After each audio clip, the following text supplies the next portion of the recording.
ఆ ప్రసాదాలను ఎలా శుచిగా వడిగా పవిత్రంగా తయారు చేయాలి, ఎవరు తయారు చేయాలి, తరువాత స్వామివారికి నివేదన చేసేటప్పుడు అర్చకులు వల్లించవలసిన ఆగమ మంత్రాలు, తరువాత ఆ ప్రసాదాన్ని భక్తులకు పంచిన తర్వాత భక్తులు ఆ ప్రసాదాన్ని ఎలా పవిత్రంగా చూసుకోవాలి, వీటన్నిటిని గురించి కూడా చాలా వివరంగా చెప్పబడింది. ఇదే కాకుండా ఆగమోక్తంగా ఈ ప్రసాదాల్లో తయారీలో వాడవలసిన దినుసుల యొక్క ఆరోగ్య లక్షణాలు, వాటికి భక్తుల మీద ఉన్న అభిప్రాయాలు, వీటన్నిటిని గురించి కూడా ఇందులో వివరంగా పొందుపరచబడి ఉంది.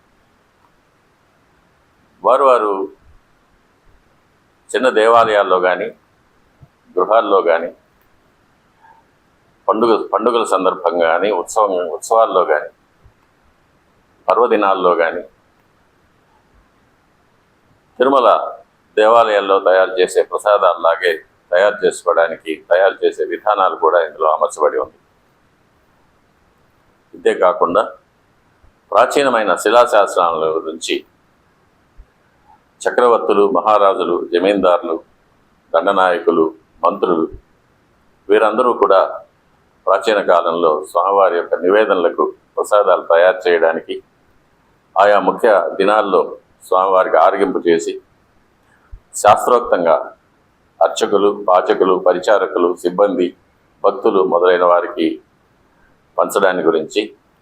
అందుకు వారు చేసిన ఏర్పాట్లు పంట భూములను, గ్రామాలను దేవాలయానికి సమర్పించుకొని, అంతేకాకుండా రొక్కంగా కానీ స్వర్ణంగా కానీ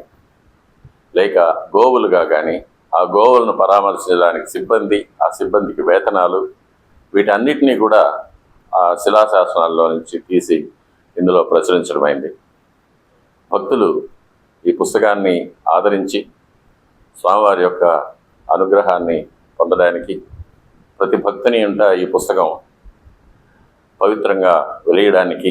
ఆ స్వామివారి పాదాల దగ్గర ఈ పుస్తకాన్ని ఉంచి ప్రార్థన చేసి వచ్చాము.